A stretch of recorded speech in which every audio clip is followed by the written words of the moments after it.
Semua pada kesempatan ini saya akan mempresentasikan analisis manajemen hubungan antar pemerintah atau MAP dengan mengambil studi di Kota Kupang, Provinsi Nusa Tenggara Timur.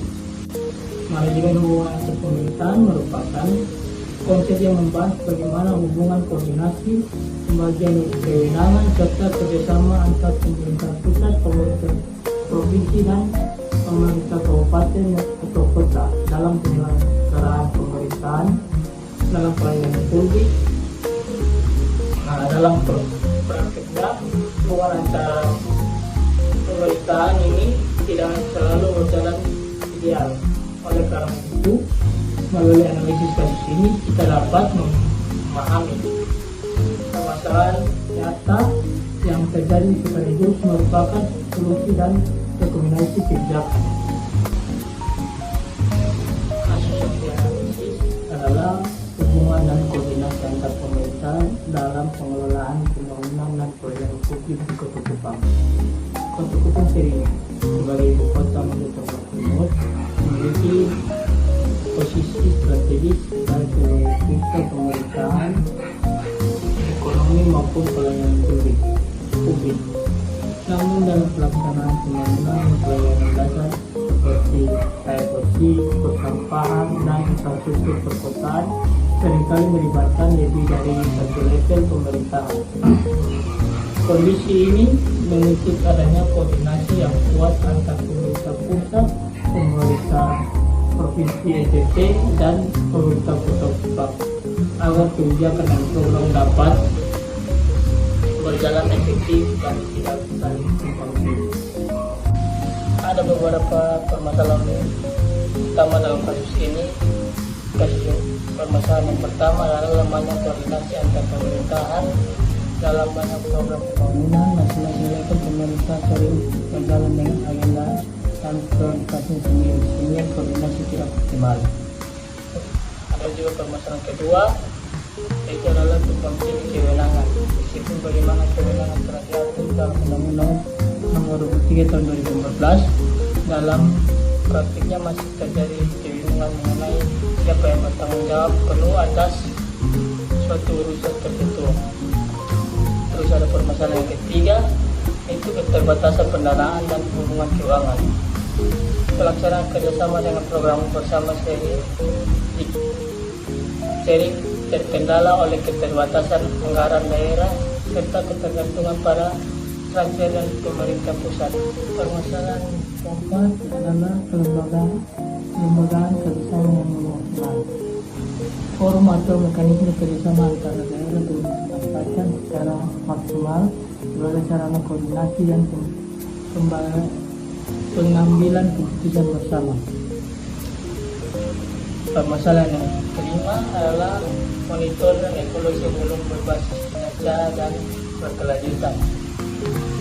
Evaluasi masih bersifat administratif dan belum digunakan sebagai dasar perbaikan kebijakan.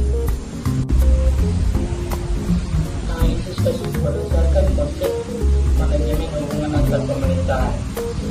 Tidak dari hasil monitoring dan evaluasi manajemen hubungan antar pemerintahan, pelaksanaan program di Kota Kupang harus terlihat dievaluasi secara sistematis untuk menilai efektivitas dan keberlanjutannya. Dari sisi dasar, hubungan antar pemerintah telah memiliki landasan yang jelas melalui Undang-Undang Nomor 23 Tahun 2014 tentang pemerintah daerah dan Peraturan Pemerintah Nomor 8 Tahun 2018 tentang kerjasama daerah.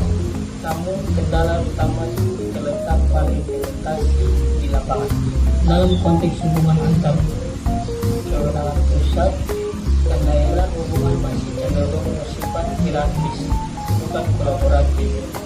Hal ini menyebabkan daerah sering menunggu arahan pusat dan kurang memiliki ruang inovasi.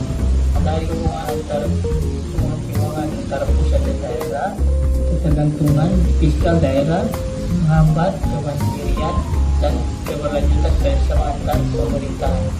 Sementara itu, dalam hubungan organisasi antara pemerintahan, sektor sektoral dan pemberdayaan kapasitas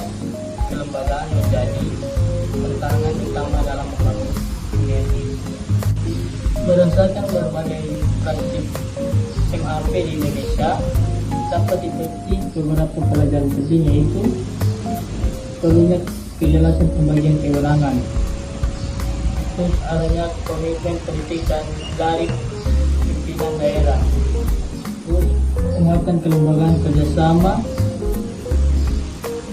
terus dukungan pendanaan yang berkelanjutan, serta monitoring dan evaluasi berbasis kinerja.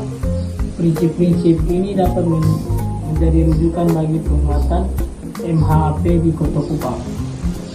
Berdasarkan analisis kasus, dapat disimpulkan bahwa permasalahan MHP di Kota Kupang terutama terletak pada lemahnya koordinasi, tumpang tindih kewenangan, keterbatasan pendanaan, serta belum optimalnya kelembagaan kerjasama. Tanpa perbaikan pada aspek-aspek tersebut, hubungan antar pemerintah sulit menghasilkan pelayanan publik dan pembangunan yang efektif dan berkelanjutan. Sebagai rekomendasi perlu dilakukan, yang pertama, penguatan koordinasi dan komunikasi antar level pemerintahan. Yang kedua, peningkatan pemahaman dan implementasi pembagian kewenangan sesuai Undang-Undang 23 tahun 2014. Yang ketiga, penyusunan skema pembiayaan kerjasama yang adil dan transparan. Yang keempat, penguatan forum dan kelembagaan kerjasama daerah. Dan yang terakhir, yang kelima, pengembangan sistem monitoring dan evaluasi MHP yang berorientasi pada kinerja dan keberlanjutan. Demikian pemaparan analisis kasus manajemen hubungan pemerintahan di Kota Kupang. Sekian dan terima kasih. Salam.